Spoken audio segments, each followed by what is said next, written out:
back in 2008, this mysterious figure, Satoshi Nakamoto, drops a 9-page paper online. And, it wasn't just about creating a new digital currency. It was way bigger than that. It was a blueprint for a totally new kind of trust. So let's dive into that original vision for Bitcoin, a peer-to-peer electronic cash system. Right at the start, this is the core idea.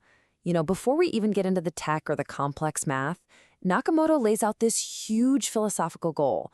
What if we could transact online directly with each other without needing a bank in the middle?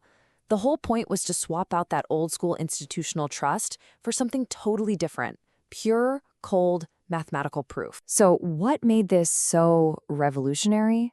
Well, to really get it, we first have to look at the huge problem Nakamoto was trying to solve in the first place. Okay, just think about the difference between paying with cash versus a credit card.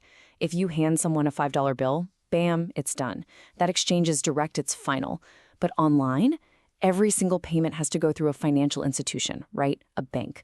And that middleman, they can reverse the payment, they have to mediate disputes, which adds cost for everybody, and on top of all that, you're forced to give up a ton of your privacy. And here's the real irony. This system, which is supposedly built on trust, actually forces merchants and customers to distrust each other. Merchants have to be on guard all the time, and they just have to accept that a certain amount of fraud is gonna happen. It's just unavoidable. And that becomes this hidden tax, a cost of doing business that, guess what? It gets passed down to all of us. All right, so if we're going to create a truly digital cash, one that totally cuts out the middleman, we first have to solve this one massive problem. A problem that honestly had stumped computer scientists for decades. First things first, the paper completely redefines what a coin even is. It's not some file you can just copy and paste. No, instead, it's this continuous chain of ownership. So to spend a coin, you digitally sign what's called a hash. You can think of it like a unique digital fingerprint of the last transaction, and you pass it to the next owner. It's kind of like signing over the title to a car, but it's all secured with some seriously powerful cryptography. But this brings up the billion-dollar question, right? If I've got this digital coin, what stops me from sending a copy to you and then turning right around and sending another copy to someone else? This is the infamous double spending problem. And it's pretty much the whole reason we've always needed banks or central mints to keep track of who owns what. Now, the solution that Satoshi proposed is, it's brilliantly counterintuitive. Instead of trying to keep payments private between just two people, you do the exact opposite. You shout it from the rooftops. You announce every single transaction to the entire network. The real challenge then becomes, how do you get everyone on that network to agree on one single shared history of what happened and in what order? And that brings us to the absolute core invention of this paper, the engine that makes this whole thing run. It's this amazing system for creating that shared history, and it's called the proof of work chain. So how does it work? Well, it starts with an idea of a timestamp server. Imagine you gather up a bunch of recent transactions and put them into a block. Think of it like a new page in a ledger book. That block then gets sealed with a unique hash, its own digital fingerprint. But here's the really clever part. Each new block's hash also contains the hash of the block that came right before it. This creates a chain, a cryptographic chain, that makes it practically impossible to go back and change an old block without breaking every single link that came after it. But okay, here's the real magic trick. This timestamp server, it isn't some single central computer somewhere. It is the entire network. To add the next block to the chain, all the participants have to vote using their computer's processing power. This is proof of work. And like Nakamoto said, it's basically one CPU, one vote. It's a system where your influence comes from real-world computing power, not something you can easily fake like an IP address. So let's walk through how this whole thing actually works, step by step. Okay, first, new transactions get broadcast out to everybody. Second, all the participants, we call them nodes, collect these transactions into a new block. Third, and this is the big one, these nodes start competing like crazy to solve a really difficult mathematical puzzle. This is the proof of work. Now, when one node finally finds the solution, they get to broadcast their shiny new block to the whole network. The other nodes then quickly check it to make sure everything's legit. If it all checks out, they accept it and it officially becomes part of the chain.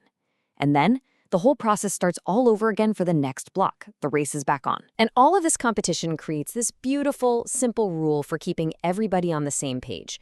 The longest chain wins. That's the truth. And why is that? Because creating these blocks takes real-world energy, real computing power. So it just makes sense that the longest chain has to be the one that has the most work, the most honest computing power poured into it. It's literally consensus by sheer force of computation. Okay, but wait a minute. This sounds like a ton of work for a computer, right? And that work costs real money and electricity. So you have to ask, why on earth would anyone volunteer their time and their computer to do all this? Well, the answer is absolutely brilliant. The system is basically secured by self-interest, by greed. The node that wins that race and solves the block, they don't just get bragging rights. No, they get rewarded with brand new, freshly minted Bitcoin. And they get to collect all the little transaction fees from every payment inside that block. They are literally paid to keep the network secure. And this is the absolute genius of the incentive model. The paper puts it perfectly. It says even a greedy attacker should realize it's more profitable to just play by the rules. I mean, think about it. To cheat the system, you'd need an insane amount of computing power. And even if you pulled it off, you would just destroy everyone's trust in the currency, making the very thing you were trying to steal completely worthless. In this system, honesty is literally the most profitable strategy. All right, so we've got this really elegant system. It's secured by pure math, and it's powered by economic incentives. But what does it actually mean for us, for our security, for our privacy, to live in this world where the financial ledger is completely public? What's fascinating is that this creates a completely new model for privacy. You know, a bank knows exactly who you are, but it keeps your transactions private. Bitcoin flips that on its head. Here, every single transaction is public for the world to see, but your real-world identity is hidden behind these anonymous public keys. The paper uses a great analogy. It's like watching a stock market ticker. You can see all the trades happening, but you have no idea who the buyers and sellers actually are. And the security here isn't just some abstract theory, it's pure statistics. The paper actually runs the numbers on what it would take for an attack to succeed. And get this, even for an attacker who somehow controls a massive 10% of the entire network's power, their chance of changing a transaction that happened just 6 blocks ago, so about an hour in the past, is less than 0.1%. And with every new block that gets added, that history becomes exponentially harder to rewrite. It effectively gets set in stone. So when you really look at it, the Bitcoin white paper was never just about creating a new digital coin. It was so much more. It was a blueprint for a completely new kind of trust, one that isn't built on powerful institutions, but on transparent math and a shared public consensus. And that leaves all of us with this huge, profound question. What else becomes possible in a world where we can build systems that don't need a middleman at all?